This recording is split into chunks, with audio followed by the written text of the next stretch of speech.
আমরা ঘুমের মধ্যে নানা ধরনের স্বপ্ন দেখে থাকি, আর সেই স্বপ্নের অর্থও হয় ভিন্ন ভিন্ন।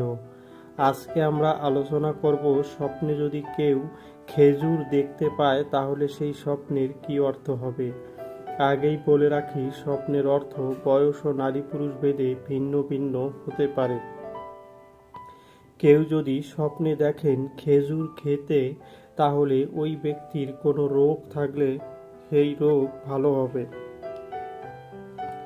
যদি কোনো ব্যক্তি স্বপ্নে খেজুর গাছ লাগাতে দেখেন, তাহলে ওই ব্যক্তি কোনো ধর্মীয় কাজে সাহায্য করবে এমনটা বোঝায়।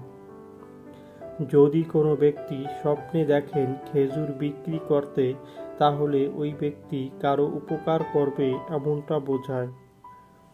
যদি কোনো ব্যক্তি স্বপ্নে দেখেন খেজুরের রস খেতে, তাহলে ওই ব্যক্তি কোনো ব্যবসায় লাভবান হবেন এমনটা বোঝায়।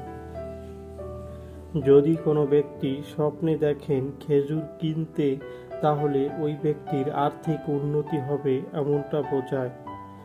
যদি কোনো ব্যক্তি স্বপ্নে খেজুর গাছ কাটতে দেখেন, তাহলে ওই ব্যক্তি কোনো বিপদে পড়তে পারে এমনটা বোঝায়, তাই ওই ব্যক্তিকে সাবধান হতে হবে।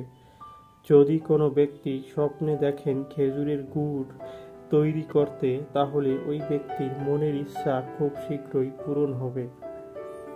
যদি কোনো ব্যক্তি স্বপ্নে দেখেন খেজুর গাছ সে মাথায় করে নিয়ে যাচ্ছে, তাহলে ওই ব্যক্তির পরিবারে সুখ শান্তি বজায় থাকবে এমনটা বোঝায়। যারা যারা আমাদের ভিডিওটি দেখেছেন তাদেরকে অসংখ্য ধন্যবাদ। সবার কাছে অনুরোধ থাকবে, আমাদের চ্যানেলে নতুন হলে আমাদের চ্যানেলটি সাবস্ক্রাইব করে আমাদের পাশে থাকার জন্য।